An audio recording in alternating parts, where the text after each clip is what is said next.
Huub van Noorden, de fysiotherapeut uit Goes. Hij was vorig jaar een 8e plaats. Prachtig was dat natuurlijk. De top 10 halen als atleet van 24 jaar. Dat is een puikenprestatie. Maar ja, wie had kunnen vermoeden dat hij dit jaar zou gaan winnen? Eerder deze week zei hij tegen me, ja, ik ben beter dan ooit. Beter dan ooit was die Huub van Noorden. Hij is de winnaar hier in Zachtelanden. Hoor dat applaus.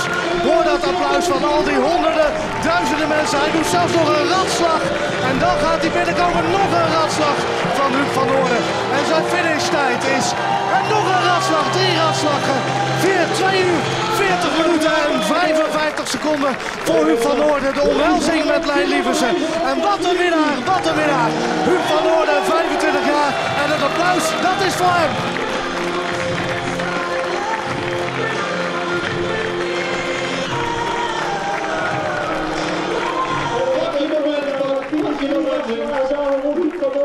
En Anthony Pochet die komt weer op de langstap binnen. Ik zie hem daar op de vette ter hoogte van de koets ook zijn opwachting maken. En die houden we nu van Datan Mossel.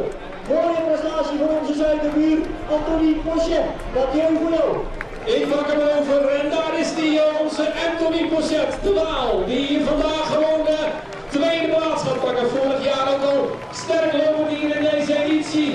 Pakte toen de derde plaats en nu vandaag de tweede. Huub, gefeliciteerd jongen. Je zei van de week tegen mij, ik ben beter dan ooit. Bleek dat vandaag? Ja, ik voel me gewoon lekker. Nu ook nog steeds. Ik heb het gevoel dat ik nog geen marathon gelopen heb. Maar het was wel redelijk snel natuurlijk voor mij doen.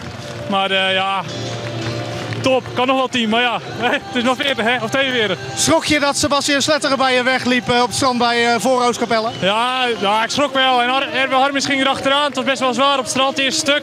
De eerste 500 meter was vrij zacht. Dus ik dacht, laat maar lopen. Remy pakt ook een andere weg. En Erwin Harmes kon Sebas ook niet volgen. Sebas ging best wel snel. En opeens in de duinen voor Domburg zag ik Sebas lopen, want ik had Erwin al ingehaald. En ja, die had kramp of zoiets. En dat gaf je een boost, denk ik? Ja, een boost, maar gewoon ja, zoveel publiek. Joh. Voordat we vrouwenpool over strand gingen, joh, ja, we hebben echt genoten met z'n allen. Het was super gezellig onderweg. En ja, het was gewoon super. Joh. Tot slot, ja, je bent natuurlijk een favoriet was je, maar je hoorde niet bij de topfavorieten. Verras jij jezelf door hier te winnen of had je het wel verwacht? Nou ja, ik had wel een beetje op Atletiek Zeeland. Eddie Picard had ook al een beetje gezegd zo, van al die trails en zo. Ik zei, let maar op joh. Het gaat allemaal om mentaal en niet om de snelheid. En ja, ik was gewoon de sterkste vandaag, denk ik. Hij was mentaal de sterkste. Huub van Noorden, prachtige prestatie van die 25-jarige atleet uit Goes.